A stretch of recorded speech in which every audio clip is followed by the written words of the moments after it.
Hi friends எல்லாரும் எப்படி இருக்கீங்க? சண்டே எப்படி போயிட்டுருக்கு? எனக்கு ரொம்ப டல்லா போயிட்டுருக்கு.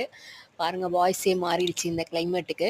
கோலம் பொங்கலுக்கு எல்லாம் பனியில எழுந்து போட்டு நல்லா வச்சு செய்யுது. தோசை அவங்களுக்கு வேர்க்கடலை சட்னி. எனக்கு வந்து நாங்க மார்னிங் பிரேக்ஃபாஸ்ட் வந்து சப்பாத்தி செஞ்சுக்கிட்டேன். இது நேத்து வச்ச குருமா இருந்தது. சரி அத தொட்டு சாப்பிட்டுக்கலாம் அப்படின்னு சொல்லிட்டு சிம்பிளா விட்டுட்டேன்.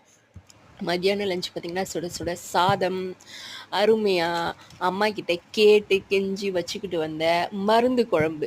இது வந்து நெறைய பூண்டு, கொஞ்சமா சின்ன வெங்காயம், சுக்கு, அந்த மிளகு, ஜீரகம் எல்லாம் போட்டு நல்லா அரைச்சு அருமையா வைப்பாங்க. மருந்து குழம்பு செம்ம டேஸ்ட்டா இருக்கும். நெறைய பூண்டு போடுவாங்க. நல்லா நல்லெண்ணெயிலேயே செஞ்சு குடுப்பாங்க. நல்லா சாப்பிட்டா உடம்புக்கு நல்லது. நான் அப்பளம் தான் தொட்டு சாப்பிட போறேன். சிம்பிளா இன்னைக்கு முடிஞ்சிடுச்சு. வேற எதுவுமே நான் செய்யல. இன்னைக்கு சண்டே. அதனால இத தான் சாப்பிடணும்னு வீட்லயே சொல்ட்டேன். ஈவினிங் வந்து மசாலா டீ போட்டுட்ருக்கேன். நல்லா இஞ்சி தட்டி போட்டு அருமையா கொதிச்சுட்ருக்கு. பாய்.